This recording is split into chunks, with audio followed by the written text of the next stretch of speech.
नमस्कार, G capital में आपका स्वागत है। आज है 17 सितंबर और आपके लिए एक नई वीडियो। फ्रेंड्स, आज बात करेंगे डिफेंस सेक्टर की दिग्गज कंपनी बेल के बारे में, तो बने रहिए वीडियो में अंत तक। फ्रेंड्स, सबसे पहले बेल से जुड़ी एक खबर देख लें तो इकोनॉमिक टाइम्स में एक खबर छपी है, बहुत इंपॉर्टेंट खबर है कि Bharat electronics upbeat on defense businesses seeks to ride government's self-reliance push. Bengaluru Bharat Electronics Limited is upbeat about its business prospects in the defense sector, seeking to ride on the government's thrust on self-reliance. Thought it's facing the prospect of short-term adverse impact from COVID-19. In fact, the Bengaluru-based defense PSU was sitting on an order book of rupees 51,973 crore as on April on this year, according to the company official. Defense contributed 82% of the sales revenue of BEL in 2019-20, up from 68% in the previous fiscal. The remaining 18% revenue came from the non-defense sector. तो friends, यहाँ जो news है उस news की मुख्य बात यह है कि कोविड-19 ने बिजनेस को इम्पैक्ट किया है, यह बात ठीक है, लेकिन जो बेंगलुरु बेस ये डिफेंस सेक्टर की कंपनी है, पीएसयू है, इसके साथ सबसे अच्छी बात यह है कि यह लगभग 52,000 करोड़ के ऑर्डर्स पर बैठी हुई है और इसके हाथों में 52,000 करोड़ के ऑर्डर्स प्राप्त हैं। और फ्रेंड्स, इसने 2019-20 में 82% का जो सेल्स रेवेन्यू जनरेट किया था वो केवल डिफेंस सेक्टर से किया था, जो पिछले फिस्कल ईयर से 68% अधिक था। तो इसमें आप देख सकते हैं कि 82% तो इसकी रेवेन्यू आई कहाँ से? डिफेंस सेक्टर से, और जो रिमेनिंग 18% है वो नॉन डिफेंस सेक्टर की इनकम है, क्योंकि ये और भी बहुत सारी चीज़ें बनाते हैं जो नॉन डिफेंस सेक्टर में इस्तेमाल होती हैं, डिफेंस सेक्टर से बाहर इस्तेमाल होती हैं। BEL chairman and managing director MB Gautama said the government emphasis on Make in India in the defense sector provides a great opportunity for the company to enhance indigenous efforts and to address the emerging opportunity. तो friends, यहाँ पर जो management है, chairman बोल रहे हैं, उनका कहना है कि मेक इन इंडिया पे जो सरकार का सबसे बड़ा जोर है, तो डिफेंस सेक्टर में यह बेल के लिए एक बहुत बड़े अपॉर्चुनिटी के रूप में उभर रहा है और इसमें बेल को आने वाले दिनों में बहुत मुनाफा होने के चांसेस हैं और उसके कारोबार के बढ़ोतरी के चांसेस हैं। तो फ्रेंड्स, ये तो रहा इससे जुड़ा हुआ न्यूज। अब अगर इसके एक बार इन्वेस्टमेंट चेकलिस्ट और इसके रिटर्न की स्थिति को देखें, इसमें फोरकास्टर क्या कर रहे हैं उनके नज़रिए को देखा जाए, तो सबसे पहले मैं यहाँ पे आऊँगा इन्वेस्टमेंट चेकलिस्ट के ऊपर कि आप इसमें अभी इन्वेस्ट अगर करना चाहते हैं तो आपके लिए कहीं इसकी ट्रेन छूट तो नहीं गई है। तो सबसे पहले इन्वेस्टमेंट चेकलिस्ट में देखा जाता है कि इसकी करंट प्राइस है वह इसके इंट्रिंसिक वैल्यू के ऊपर है या नीचे है। उसके मामले में यहाँ जो चेकलिस्ट कर रहा है कि current price is more than the intrinsic value. तो फ्रेंड्स, यहाँ पर स्पष्ट हो गया कि अपने इंट्रिंसिक वैल्यू से महंगे दरों पर मिल रही है। अब इसके रिटर्न कैसे हैं, तो यहाँ पर लिख रहा है कि stock has been generating better return on equity than bank FD. Bank FD से ये अच्छा रिटर्न देता है। डिविडेंड रिटर्न्स के बारे में कहता है कि stock offers good dividend returns. अब फ्रेंड्स, ये रिटर्न कितने परसेंट देती है उसको भी देखेंगे, लेकिन पहले चेकलिस्ट को क्लियर कर लेते हैं। एंट्री पॉइंट के लिए दे रहा है कि good time to consider as stock is not in overbought zone. तो ये ओवरबॉट जोन में नहीं है, तो इसका मतलब ये है कि इसमें एंट्री की जा सकती है। No red flag, stock not in ASM GSM list, not a lot of promoter holding is placed. तो फ्रेंड्स, यहाँ दे रहा है कि इसमें कोई रेड फ्लैग नहीं है, इसमें कोई खतरा नहीं है, कंपनी डेप्ट फ्री है और इसमें आप निवेश कर सकते हैं।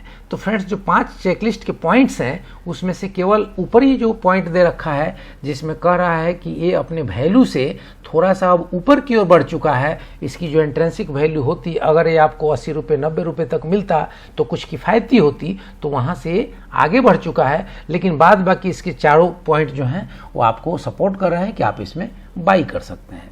फ्रेंड्स, इसमें फोरकास्टर क्या कर रहे हैं, तो फोरकास्टर को देखें तो इसमें 24 एनालिस्ट लोगों ने इसमें रिसर्च किया है, एनालिसिस करी है। उसमें से 71% कह रहे हैं कि ये स्टॉक बाई करने के लायक है, आप इसे बाई कर सकते हैं। और इसके ऊपर जो इनका रिसर्च है कि आने वाले 1 साल में इसकी प्राइसेस क्या होगी, अगर उसको देख लिया जाए, उसके टारगेट को देखा जाए, तो आपके लिए बहुत मुनाफा दिखता हुआ दिखेगा। कि यहाँ आप देखेंगे कि 103 रुपये 45 पैसे जो कल के क्लोजिंग का प्राइस था, अगर उस पर हमने निवेश किया है तो आने वाले 1 साल में 33.34% का नेगेटिव रिटर्न हो सकता है, और यह भी हो सकता है कि 18.40% का पॉजिटिव रिटर्न हो जाए। फ्रेंड्स, एक तीसरी परिस्थिति भी यहाँ पर रिसर्चर्स का कहना है और उनके एनालिसिस से निकल के आ रही है कि यह भी हो सकता है कि 54.22% का मुनाफा हो जाए।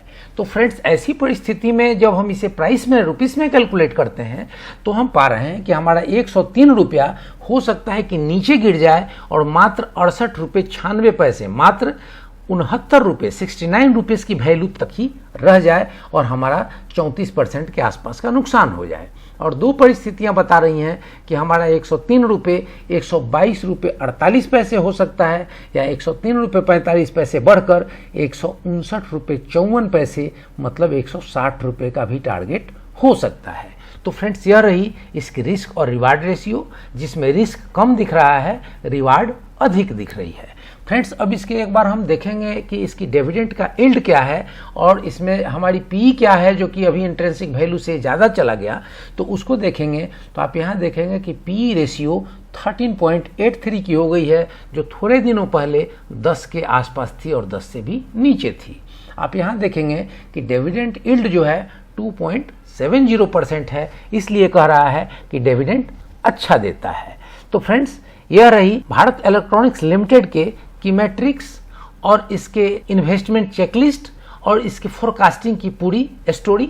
अब फ्रेंड्स, इसके एनएससी की वेबसाइट पर कारोबार की स्थिति को एक बार देख लें तो यहाँ पर देख रहे हैं कि ऑर्डर बुक में सेलिंग क्वांटिटी अभी भी 2455 की लगी हुई है और बाइंग क्वांटिटी नील है। लेकिन फ्रेंड्स, अगर इसके डिलीवरी और टोटल क्वांटिटी ट्रेडेड की स्थिति को देखें तो देखेंगे कि क्वांटिटी ट्रेडेड हुई है 72,40,461 की, जिसमें से डिलीवरी हुई है 30,65,733 शेयर की। और फ्रेंड्स, अगर परसेंटेज ऑफ डिलीवरी की बात करें तो 42% से अधिक का एक स्ट्रॉन्ग डिलीवरी दिख रहा है। तो कहीं ना कहीं निवेशकों को इसमें नज़रिया बुलिश लग रहा है, उनको इसका टारगेट 160 रुपये और 158 रुपये के आसपास जाता हुआ दिख रहा है, और तभी इस प्रकार की शानदार और जोरदार डिलीवरी उठाई जा रही है।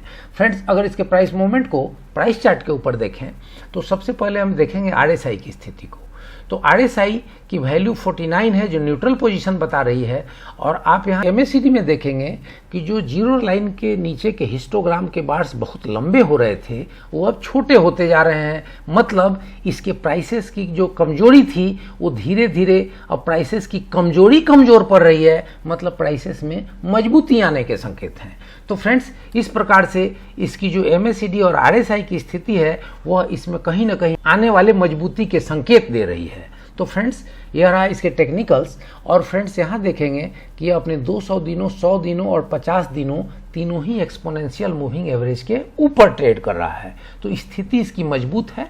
अब इसमें हमें क्या करना चाहिए, तो जो नए निवेशक हैं वो चाहें तो यहाँ से एंट्री ले सकते हैं, लेकिन इसी लेवल को पकड़ करके अपनी एंट्री लें, क्योंकि अगर 50 डेज के एक्सपोनेंशियल मूविंग एवरेज से नीचे की ओर आता है तो वो एग्जिट कर लें। जैसे मान लीजिए कि उन्होंने 103 रुपये के आसपास में निवेश शुरू किया, तो एक अपनी स्टॉप लॉस जरूर 99, 98 के आसपास रखें, क्योंकि छोटे स्टॉप लॉस के साथ ही इसमें से आप एग्जिट कर पाएँ। और अगर ऊपर की ओर बढ़ता है तो आप इसमें धीरे धीरे अपने स्टॉप लॉस की लिमिट को ऊपर बढ़ाते जाएं। और फ्रेंड्स, जिन्होंने भी इसमें पहले निवेश कर रखा है उनके लिए बहुत एक अच्छी अपॉर्चुनिटी आई थी जब 118 रुपये तक इसके प्राइसेस गए थे।